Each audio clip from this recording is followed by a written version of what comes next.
সাকিব, সৌম্য আর মুস্তাফিজ ফিরলেই জিম্বাবুয়ের বিপক্ষের দলই হবে বাংলাদেশের সেরা স্কোয়াড, এমনটাই মনে করেন ক্রিকেট বোর্ড পরিচালক খালেদ মাহমুদ সুজন। এছাড়া প্রিমিয়ার লিগের বড় ম্যাচে অনভিজ্ঞ আম্পায়ারের অভিষেক নিয়েও প্রশ্ন তুলেছেন সাবেক এই অধিনায়ক।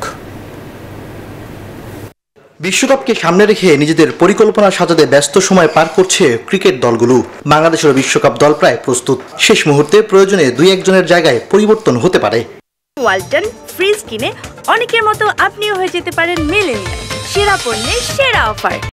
সাকিব, সৌম্য, মুস্তাফিজ ফিরলেই জিম্বাবুয়ের বিপক্ষের দলই হবে বাংলাদেশের সেরা স্কোয়াড, এমনটাই মনে করেন সাবেক অধিনায়ক খালেদ মাহমুদ সুজন।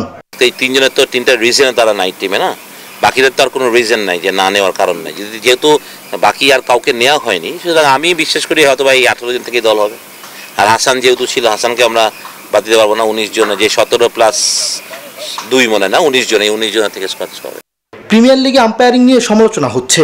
বড় ম্যাচে অনভিজ্ঞ আম্পায়ারের অভিষেক কতটা যৌক্তিক, সেই প্রশ্নও রেখেছেন খালেদ মাহমুদ।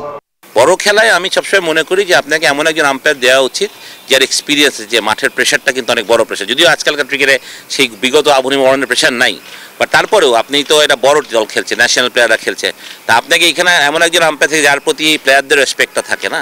ডিপিএলে কেন মুকুল সোহেলদের মতো আম্পায়ারদের বড় ম্যাচে দেয়া হচ্ছে না, সেই দিকেও নজর দিতে বলেছেন এই বোর্ড পরিচালক।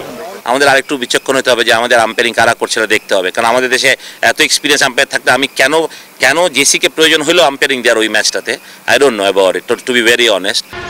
আবাহনীর 10 ক্রিকেটার রয়েছেন জাতীয় দলের জিম্বাবুয়ে সিরিজে। শান্ত, হৃদয়, জাকের, তাসকিন, শরীফুলরা আছেন দারুণ ছন্দে।